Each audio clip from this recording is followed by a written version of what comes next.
session, and share this on all other social media, and subscribe to my channel. I come to you today with another piece of writing that I've revised from the past.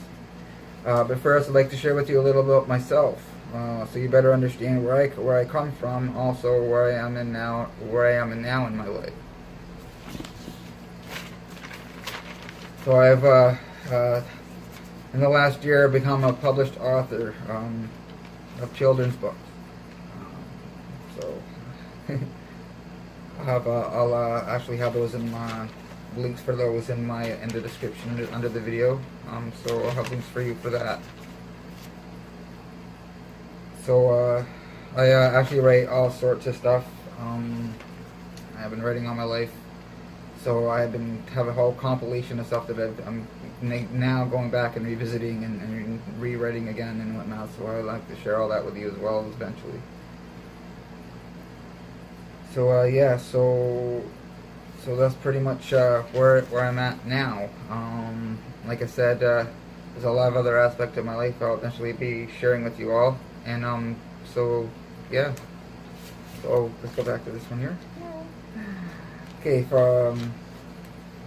so for me, in the moment is paramount. That I always try my best to be part of the solution instead of part of the problem, as it comes to being a productive member of society instead of a drain on it. Also, to let everyone know that they are never alone. To make sure that people in my life know that they do matter and they do make a difference, even if they can't see it in themselves at that time. The people I have learned from most in the past are the ones that loved me long enough until I could love myself and accept myself as my own individual. They also taught me that I was not a bad person, but a sick person with a disease of the mind. In the beginning of my recovery, I could not see any good in myself whatsoever. But after doing a lot of work on myself over the years, instead of trying to fix everyone else with an "if I can fix you, I won't have to look at me" kind of mentality, that I started to get a better result. As my perceptions of myself slowly began to change, the world around myself began to change for the positive as well. In my experience, most of my existence, my life growing up had no real structure, no balance, and definitely no constants in my life. I had been living my life in constant survival mode. Fight or flight was all I had known. Not a whole lot of substance or with any kind of purpose. I think though now, that way in back of my mind, I have always known there was always something bigger than myself, but it was always seemed to be just out of my grasp.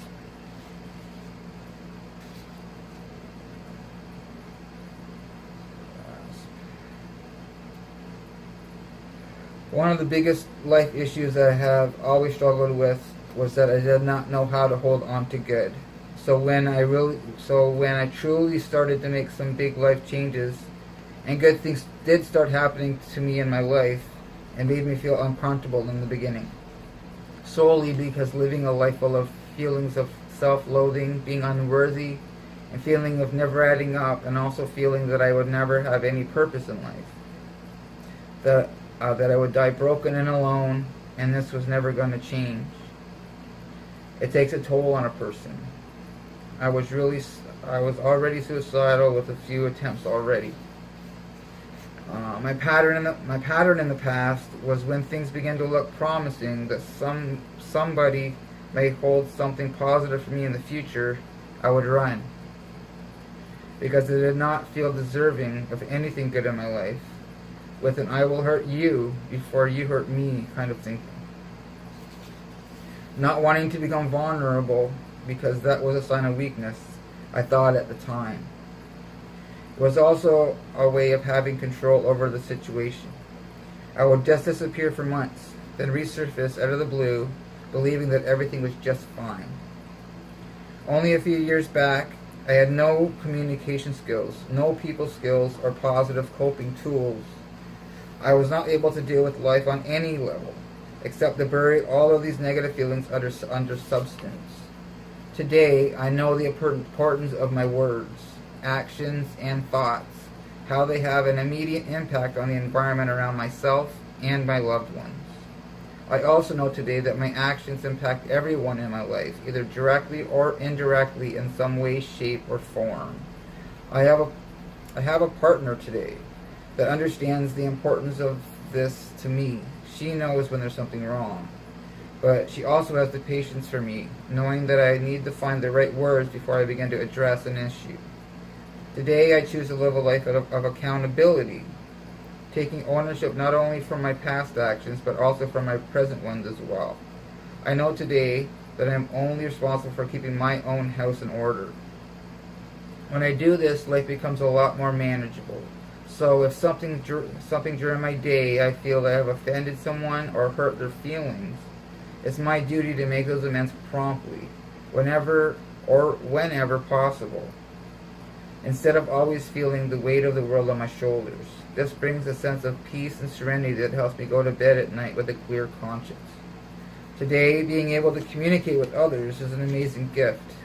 But before I could receive this gift, I had to learn how to receive. I had been a taker all my life. It was all about me. As long as I was getting something back from you, I was happy. I was living a very selfish life. I had to learn how to be selfless before I could be any use to anyone else. To be of service to others is a very big aspect of my life today. To be able to give freely of myself without expecting anything in return. I had to learn all of this before I was able to start rebuilding healthy relationships with the other people in my life. But before this could happen, I had to first learn to have a happy and healthy relationship with myself. So all that I can hope for is these words have possibly helped just one person not feel so alone in what they may be going on in their own life in this moment.